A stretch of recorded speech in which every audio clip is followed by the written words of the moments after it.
When it rains at Rockmont, we get wet. I had a phone call recently from a camp parent, and they were asking what happens if a bullying situation arises at camp. And what I said was, it's a learning opportunity. It's not something where we move towards it and we say, here's exactly what we know, here's exactly how to handle this. We always move towards it and we first say, what's going on? It's an opportunity for both parties, for everybody involved to learn something. And that's true.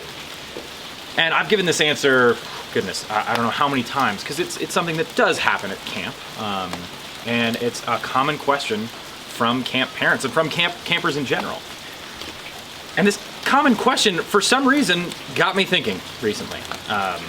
And it got me thinking about the types of bullying that I do every day. And maybe even the types of bullying that you're doing every day. You could be doing it right now, I don't know.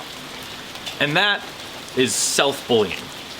When you tell yourself you're not good enough, or when, just under your breath, you do something stupid and you start beating yourself up for it. That intrinsic feeling where you're thinking, I'm not good enough. That's self-bullying.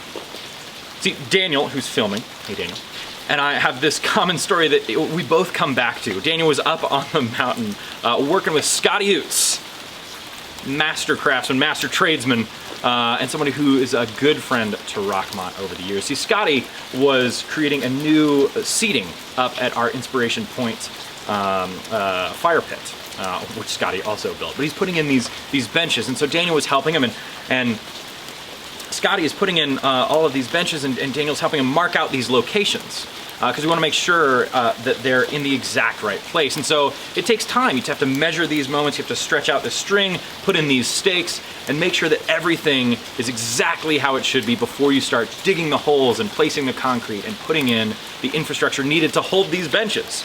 And after about 2 hours of painstaking work, Scotty realizes that he made a mistake right at the start. And with the way that it was done, that mistake compounded and everything had to be redone. Now in this moment, Scotty, he thinks to himself, he goes, bummer, Scotty. And then he moved in to just fixing it. There was no waste of energy lamenting what could have been. He showed self-mercy instead of self-bullying. And I think a lot of times we all need to show ourselves a little bit of self-mercy. We have a saying here at Rockmont, who is it that sees good things? Anyone that's looking for them. So when that little voice in the back of your head starts telling you that you're not good enough, or you're not strong enough, or you're not smart enough, show yourself a little self-mercy. And that's what Jesus calls us to do, show mercy to everyone, including yourself. So smile a little bit at that voice and say, bummer, Scotty. Then look for good things in yourself, and I guarantee you'll see them. Be well.